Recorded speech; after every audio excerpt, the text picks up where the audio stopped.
बाजा मंगलम भगवान विष्णु मंगलम गरुड़ध्वजा मंगलम पुंडरीकाक्षं मंगलाय तनोहरि।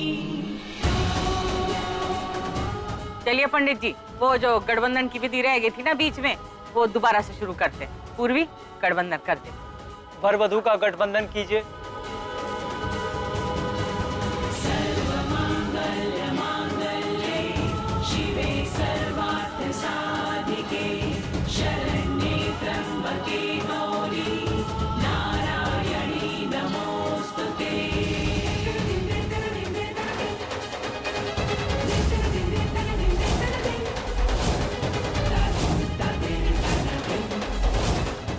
अब वर वधू फेरों के लिए खड़े हो जाएं।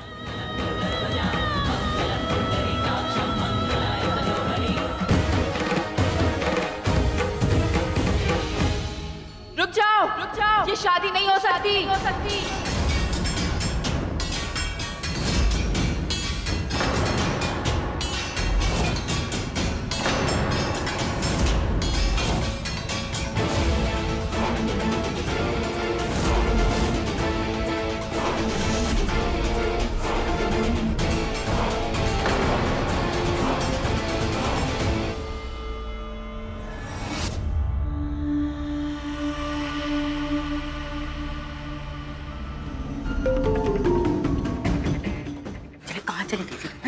कितना ढूंढा तुझे, ये कब से फोन लगा रहा, तू फोन भी ना उठा। अंजलि फोन ऑफ है तुम्हारा, कहाँ थी तुम? अरे मैं सब बताती हूँ। माँ ये लिफाफा, एक बार इसमें जो लिखा है एक बार आप बस पढ़ लीजिए, फिर उसके बाद ये फैसला लीजिएगा कि ये लड़की प्रियसी हमारे खानदान की बहू बनने लायक है या नहीं। जरा धीरे बोल, सारे मेहमान खड़े हैं यहाँ पे। और ऐसा क्या है इस लिफाफे में? जरा मैं भी तो सुनूं। माँ, इस लिफाफे में प्रियसी की जिंदगी का काला सच है, वो काला सच जो हमसे छुपाया गया।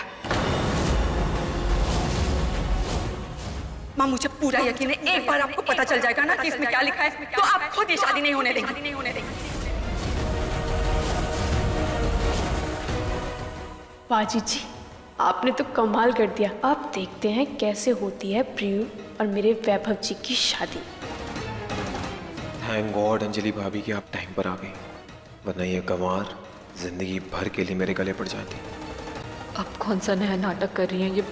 आखिर है क्या इनके लिफाफे में?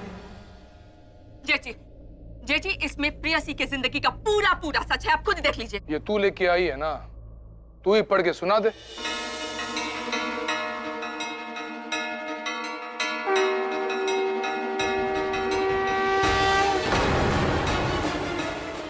ये है सिटी हॉस्पिटल की रिपोर्ट, बच्चा गिराने की रिपोर्ट,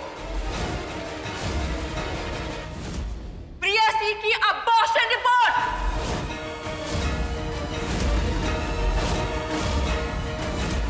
हे भगवान, ये अंजलि भाभी को प्रियु के बारे में ये सब कैसे पता चला? अंजलि तेरा दिमाग तो ना खराब हो गया, कुछ अनाप शनाप बोली जा रही है। ये प्रियसी के लिए क्यों बोल रही है तू ये सब? माँ, मैं अनाप शनाप नहीं बोल रही है। नहीं माँ, प्रियसी का एक प्रेमी था। शादी के पहले वो प्रेमी इसे प्रेग्नेंट कर गया।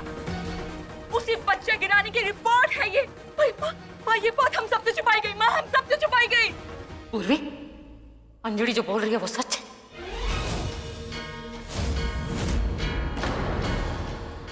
तुझे पता था इस सब के बारे में? पूर्वी मैं कुछ पूछ रही हूँ, तुझे पता था इस सब के बारे में? हाँ माँ, अंजलि भाभी जो कुछ भी बोल रही है वो सच है। देखा माँ? लेकिन माँ, मेरा विश्वास कीजिए, इसके कसूरवार सिर्फ प्रियु नहीं है माँ। वो लड़का भी है जिसने प्रियु के साथ ये सब कुछ किया। प्रियु उससे बहुत प्यार करती थी माँ। उसने प्रियु से शादी करने का भी वादा किया था, पर माँ उसको वो छोड़ के चला गया। माँ आप ही बताइए ना, हमारे पास प्रियु के पास और कोई रास्ता भी नहीं बचा था बच्चे को माँ हमें माफ कर दीजिए, पर आप ही सोचिए अगर अगर प्रियु ये सब नहीं करती तो उसके समाज में क्या इज्जत रह जाती। वो किसी को शक्ल दिखाने लायक नहीं बचती, उसको समाज जीने नहीं देता माँ।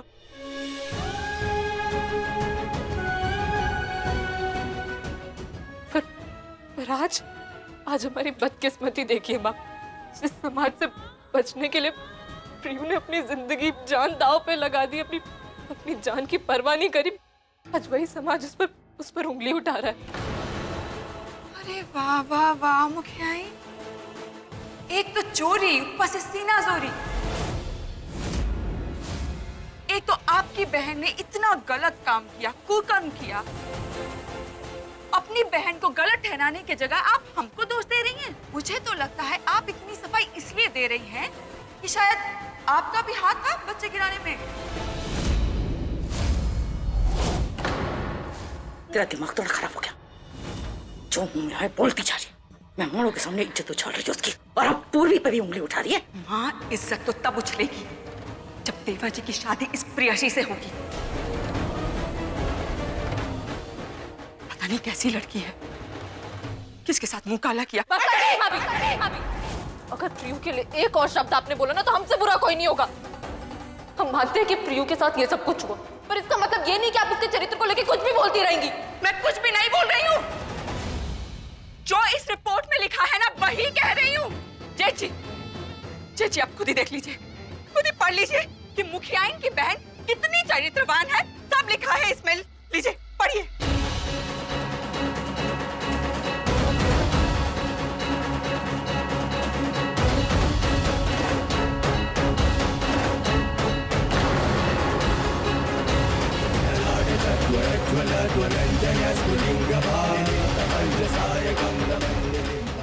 मुखियाइन, मैं जो बोलती हूँ ना सबूत के साथ बोलती हूँ, बिना सबूत के मैं कुछ नहीं बोलती।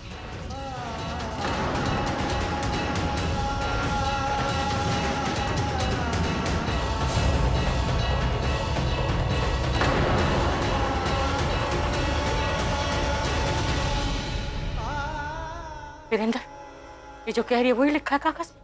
हाँ माँ। जी अब आप खुद ही फैसला कीजिए कि आप इस लड़की के साथ आपके भाई की शादी होनी चाहिए या नहीं।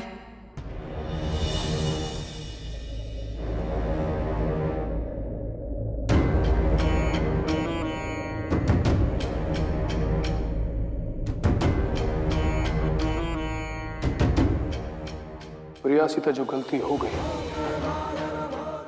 उसकी सजा तो वो भुगत चुकी है। उस आदमी के कारण प्रियासी ने धोखा खाया, अपना बच्चा तक गिरा दिया। इसके लिए केवल वो दोषी ना है, दोषी वो लड़का भी है जिसने प्रियासी को धोखा दिया। वो सब करके अपनी जिम्मेदारी तक भाग गया, जिसकी वजह से प्रियासी को वो सब करना पड़ा जो एक औरत के लिए बहुत बड़ा पाप होवे। किसी से प्यार करना, उस पर विश्वास करना कोई अपराध ना है। अपराध तो वो हो जाता जो प्रियासी की अतीत की सजा हम उसे आज देते। वो उसका अतीत था, जो हो गया सो हो गया। जो शादी इसका वर्तमान है, उसके अतीत के लिए उसका वर्तमान बर्बाद ना कर सकते हम।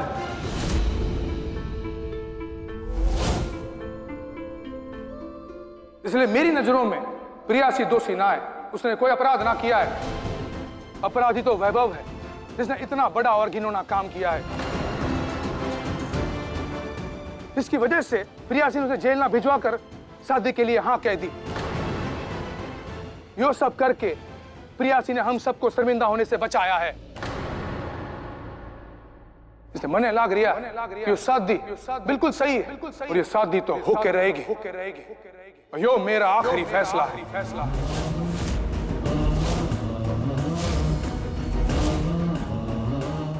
मैं विलेन की बात से सहमत हूं। ये शादी होगी, जरूर होगी।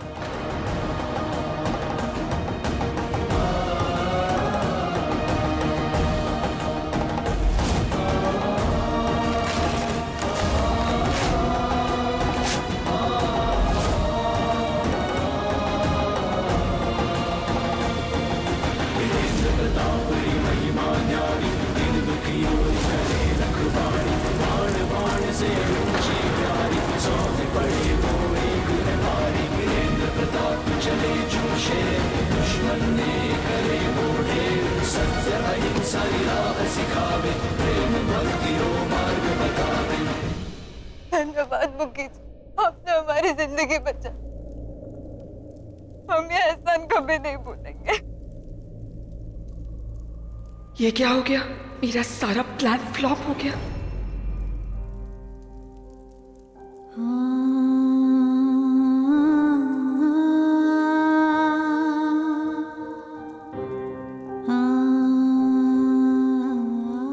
माँ,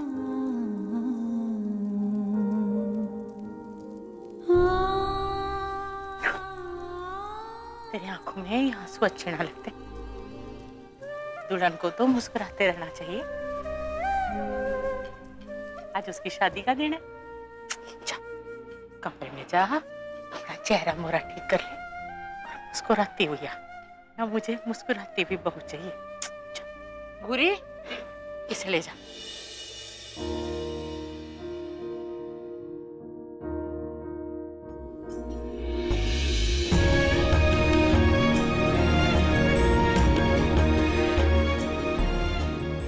मुखी जी, हमें आपसे कुछ बात करनी है। बोल। यहाँ नहीं, अंदर चल लीजिए एक बार। चल। ना सबसे माफी मांगती हूँ कि शादी की रस्में इस तरीके से रुक गई, लेकिन बस अब थोड़ी देर में हमारी होने वाली बहू आ जाएगी और शादी की रस्में दोबारा शुरू हो जाएंगी। तब तक के लिए आप लोग बैठिए, मैं कुछ पानी शरबत का इंतजाम करवाती हूँ। अपना प्यार आशीर्वाद हमारी होने वाली बहू और बेटे को दे के जाइए। बेटा बेटा, भाई जी मैं। अब क्या नई तरकीब लगाऊं इस शादी को रोकने के लिए?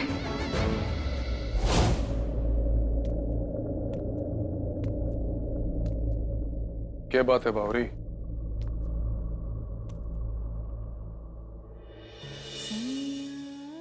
अब यो आंसू क्यों टपका रही है तू? क्या हो गया? आंसू इसलिए टपक रहे क्योंकि आज आपने हमें रुला दिया।